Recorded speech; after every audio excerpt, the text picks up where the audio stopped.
Welcome to the Employment Law and HR Podcast with your host, Alison Colley.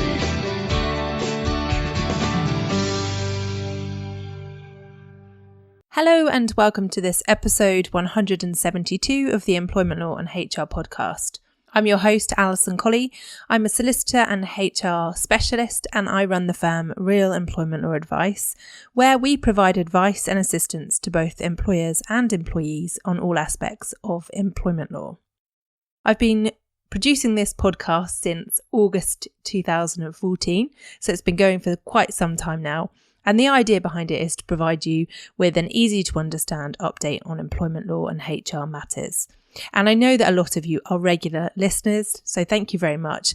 And thank you to all of you who get in touch and contact me with questions or just feedback on the podcast. I do really appreciate it. And of course, if you are enjoying the podcast and the content, then I'd be grateful if you could leave me a review on iTunes or Google Podcasts or wherever you're listening to this podcast.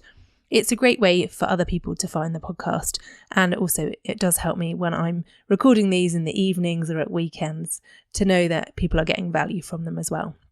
So this is part 3 of a mini-series on capability and performance management issues. And so, without further ado, I'm going to get into this week's featured content.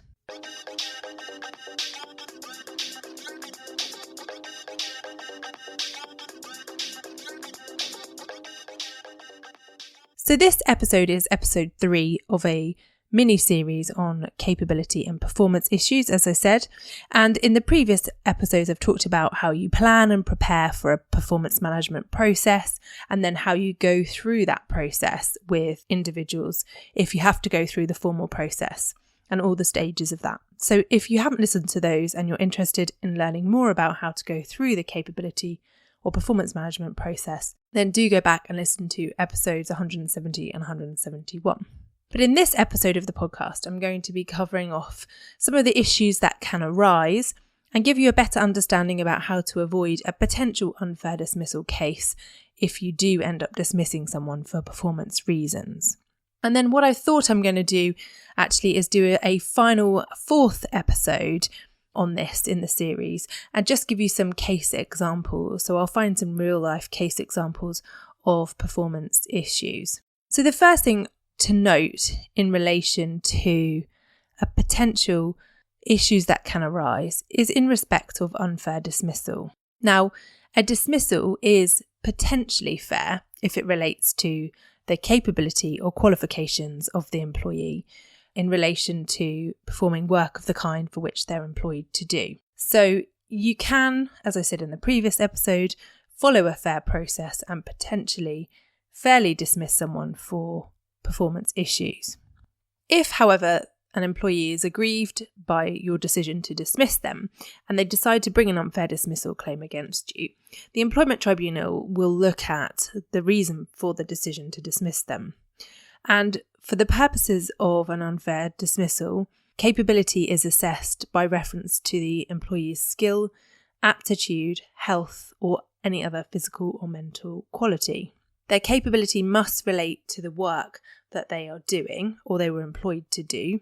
So it's important that you have done all the groundwork we talked about last week in establishing what it is that they are not doing correctly and what parts of their role they're not fulfilling and the reasons why you've decided to dismiss them.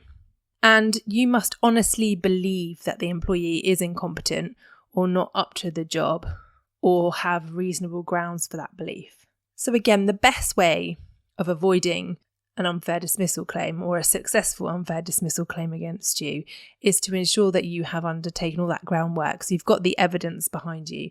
You've done everything you can to genuinely seek to try to resolve the issue with the employee, and that you've gone through that whole process. And despite all of that, you have not seen an improvement, and therefore you have no choice but to dismiss them. So in essence, what will happen if an employee brings a claim for unfair dismissal is that your defence will be the dismissal was fair because of capability reasons, and then these are the reasons why they weren't performing up to the job role that they were employed to do. These are the steps we took to try to help them improve. We looked at alternatives for them, and we basically followed the process to the end and they still weren't up to their job, and these are the reasons why. And if you've got all of that in place, then you'll be able to easily defend a claim. Now, you can never stop somebody from pursuing an unfair dismissal claim, whether they have good grounds to do so or not. As you probably know, at the moment, it's still free for an employee to make a claim in the employment tribunal, and there is no assessment undertaken of the quality of that claim until it gets to the final hearing. So I know it's frustrating for many employers to hear this, but sometimes you might find yourself with a claim regardless of what you do. But if you put yourself in the best position in terms of evidence and process, then you'll be able to defend that. But in my view, as I talked about in the last 2 episodes, if you've undertaken all of the groundwork and you've done the communication and you've behaved reasonably in the outset, it's very unlikely that you'll find yourself in a position where you end up dismissing someone anyway. And if you do, hopefully in that case, most reasonable people will see that you have done everything that you possibly can to help them, and they will move on accordingly. So in relation to unfair dismissal, just to labour the point again, I can't stress to you enough the importance of doing the groundwork at the beginning, having your evidence and going through a fair process. There have been countless times when I've been in the employment tribunal with both employers and employees, and you just see where the employment tribunal start to unpick everything because those things weren't done at the early stage, and you can never go back and rectify that once you've got to that point. So there are some other common issues and things that can go wrong in the capability process that I wanted to cover off with you, and things that I think it's important to consider and be prepared for. Now, the first thing that can happen in the course of a capability process is that an employee discloses to you a disability or some other medical issue that is causing them to be performing or underperforming to the standards that you require. Now, in the pre-work that you would have done with that employee, sometimes, no matter how much you deal with it informally or how much you probe or discuss or get to know someone, they can hide things away. So it can happen, and often does, particularly where there isn't a very good relationship between employer and employee, that an employee will suddenly come out with something that you didn't know about in the performance management process. So they say, for example, they have a disability that isn't obvious to you or that hasn't been disclosed before. Now, if somebody discloses a disability to you or a potential condition that could be a disability, it's important that you pause the process and really get to understand exactly what it is about their disability that's impacting their work. Because, of course, under the Equality Act, you have an obligation to make reasonable adjustments. Just because they have a disability doesn't mean that you can't follow the performance management process and, if necessary, eventually get to the decision to dismiss them. But what it does mean is that you need to have undertaken a few extra steps in the process to be able to ensure that you've behaved fairly and reasonably to them, taking into consideration their disability and the potential detriment or disadvantage that they might be at because of their disability. It's really important as well to be aware as an employer or a manager that even if an employee doesn't expressly disclose to you that they have a medical condition that could be a disability, or they don't say they have a disability, or it's not completely obvious to you, if it was reasonable for you to have known that they had a disability, so if a reasonable person faced with the same circumstances would have reached that conclusion, or at least undertaken some further investigation to try to ascertain if it was a disability, then you may very well have additional legal obligations upon you to undertake those investigations or to make adjustments. So what I'm saying here is, even if you don't expressly know that someone has a disability, if you think that they have a condition or medical condition or something else that may be affecting their work, it's important not to just brush over that or forget about it, but you really need to probe them to get more information so that you can ensure that you're behaving reasonably in the whole process. And again, this goes back to what I was saying earlier in relation to trying to defend an unfair dismissal claim. If you can demonstrate that you took all the reasonable steps to try to resolve the issue at the time before it got to the point of dismissal, then it will help you hugely in defending a claim, and the employment tribunal will see that you have behaved reasonably. The next common issue that can arise and that can cause things to go wrong is where there is a mismatch between what the employee thinks and what the manager or employer thinks. And this is either where the employee doesn't have any idea that there's a problem with their performance, or their views on their performance completely are misaligned to their employer or their managers. And so when you come to have the conversations with the employee, they are so aggrieved by it that they don't engage in the process, they become angry or frustrated or react in a way that's adverse and doesn't really help the situation.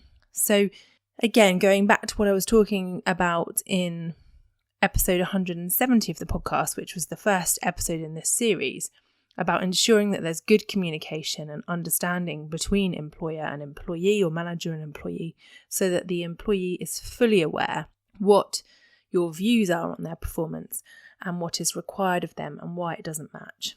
If you go into a formal capability process, a performance management process with an employee who has no idea that there's a problem, it will not end well in my experience. The employee, as I say, will become aggrieved. Sometimes they'll raise a grievance and allege that their manager's been bullying them, or they'll bring up a lack of support. Sometimes they could be as extreme as they resign and try to pursue a claim for constructive unfair dismissal because they're so upset about the fact that they're being questioned in a formal manner about this. So it is really important to keep that in mind, and it will help you resolve the issues at a very early stage if you've had those conversations on an informal basis and an ongoing basis as part of your regular management of staff. Another common issue that arises and that we're asked to advise on is where an employer attempts to address some historic performance issues. So basically they've not done anything about the lack of performance or underperformance before, and they've got to the point where they're really frustrated and they just at the end of their tether about it and just want to deal with it in a formal way. Well, whilst you can, of course, address current performance issues and, to a degree, refer to some historic issues, it's not fair and reasonable to bring someone through a performance management or capability process in relation to historic performance issues. So things that weren't dealt with at the time. So if their performance has been bad for the last 3 years and you're now deciding to do something about it, yes, you can say, well, you haven't met your targets for the last 3 years, which is why we've got to this point now, but you can't rely on that past historic poor performance to rush through a process with them now. And in a way, I don't think you're being fair to an employee by not addressing those issues before and sort of saving them all up, because again, you create a situation where the employee thinks that everything's fine, they're performing to the level that you require because no conversation has taken place before. So it's really important not to save up your frustration with an employee and try to deal with it all at once, dealing with historic issues. Now, the biggest cause of claims for unfair dismissal in relation to capability dismissals is where an employer skips some steps in the process or rushes through the process. Again, oftentimes it can be because the employer has become frustrated because of a long-standing failure to perform, and so they think, well, I've had enough, and they just try to rush it through to get rid of them, or in some hope that they might improve as a result. Or it's because the employer or manager feels uncomfortable about having those conversations and doesn't really want to have difficult discussions with an employee, but would rather stick rigidly to the process and rush it through to avoid having to address what is sometimes actually poor management issues from their part. So it's where an employer is, I guess, attempting to follow a fair process, but really hasn't, is where the most claims arise. And sometimes you'll see employers putting in together completely unrealistic expectations of employees and targets for them to hit within a short period of time within that performance management process. And so it just kind of becomes a completely useless exercise for all parties, because there's no way in which the employee could ever achieve what's being asked of them.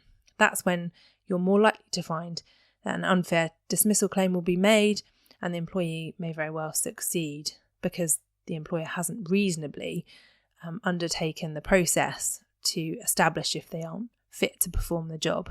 My main real frustration, or my pet peeve, if you like, is an issue that arises in performance management where we're asked to advise, and you start delving into things, and it turns out that in the last appraisal or the last couple of appraisals, the manager has not addressed any of the issues and has actually said to the employee, nope, everything is fine, you're okay, or has even given them a glowing appraisal.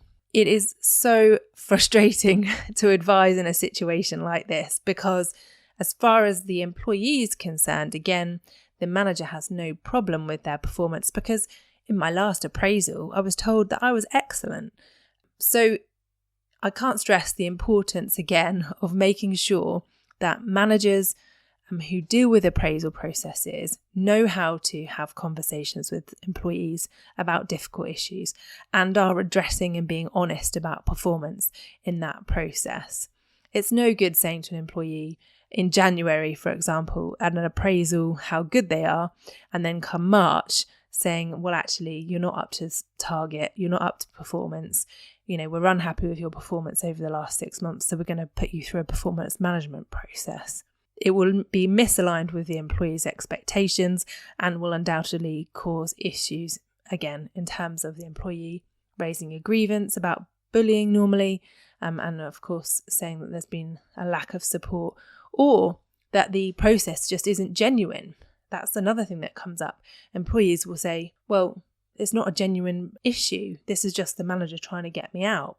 Why would they have said 2 months ago how great I am if they're now saying that I'm not up to performance? So it's really important that appraisals are genuine and honest appraisals of the employee's performance. And then the final thing I wanted to talk about, and an issue that can cause frustration for employers, I know, is where an employee improves during the performance process, but then subsequently lapses after the process is concluded. So in this kind of scenario, what I've seen happen is the informal discussions have taken place. The employee is just not interested for whatever reason and doesn't take it on board and doesn't improve. So a formal process has started. So the invitation to the meeting and the first warning, and then performance goals put in place. Then the employee kind of sits up and takes notice and does something about it, meets their requirements, performs to the level that's required, and then come the end of the review process, the manager says, okay, you've met everything we needed, you're up to speed, up to the standard we require, and so we'll end the process there. And then the employee carries on for a little while, and then after a while it starts to slip again. And then so you're in the cycle all over again. And this can become really frustrating for managers and employers, I know, because you get an employee who just really isn't interested in maintaining the level of performance that's required. So in that kind of situation, if you do find that it's a repeat cycle with an individual, you can have a longer period of time for the review, or you can keep the warnings in place for a longer period. So sometimes we'll find that employees will maintain a good level of performance for the length of their written warning, so for 6 months, and then again things start to slip. So if you do find that happening more than once, you can say, well, we're going to give you a longer period for this warning to be live, or a longer review period, because we've already been through this with you once before or twice before, and you've improved and then it slipped. So we need to be sure that you maintain consistency in your performance.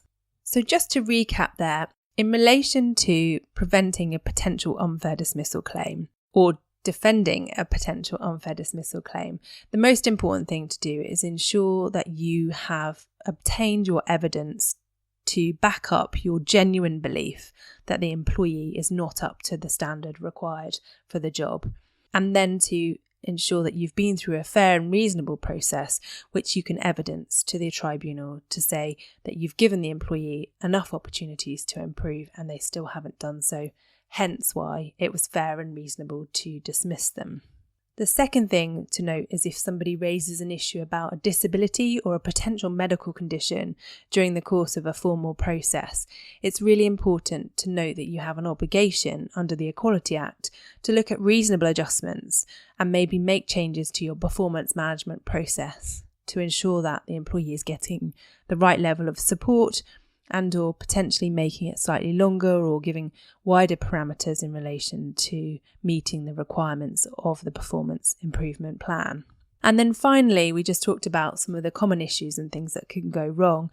And they're mostly, as you probably would have gleaned from what I was talking about, to do with where managers or employers have failed to communicate clearly with staff at the outset of an issue and or have just glossed over things or in some ways misled employees to believe that they are performing correctly. I can't stress enough that all of the steps that I talked about in episode 1 of this mini-series, which was episode 170 of the podcast, on the informal side of things, how important that is to make sure that if you do end up going through a formal process with staff, it's as seamless and easy as possible for you, and also to prevent a potential claim for unfair dismissal.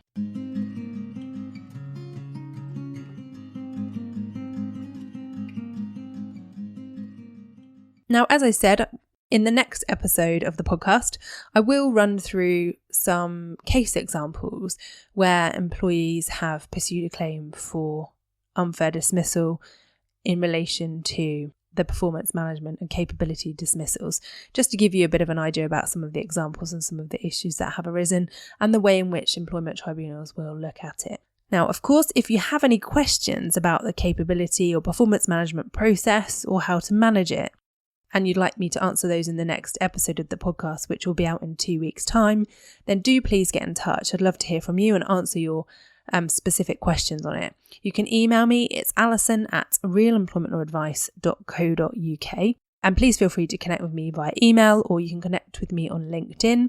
Just search for Alison Colley, or if you search for Real Employment Law Advice, you'll find the firm's page there. Finally, just before I wrap up, I want to say again a big thank you to everyone who has been getting in touch to leave reviews and who sends through comments or questions about the podcast. It's always great to hear from you. But of course, just to remind you, that as well as doing the podcast, I do run a firm of solicitors where we provide advice and assistance to both employers and employees. So if you have any issues within your own business or organisation, or you know of anyone who's having problems at work who would like some advice, then we do offer an initial free telephone call for advice, and we do provide lots of fixed fees, and we do have very competitive rates if you need further advice or representation, for example, in the employment tribunal. Thanks very much for listening. I hope you have a positive and productive 2 weeks and look forward to speaking to you again in 2 weeks' time. Thanks again for listening. Just want to finalise by saying I wouldn't be a lawyer unless I had a legal disclaimer. So I must just say to you that the information in this podcast is for information only. It's general review and a general update. It's always necessary to get specific legal advice about your circumstances. So please don't rely on anything that you've heard in this podcast. But please do feel free to contact me if you'd like further information or specific advice.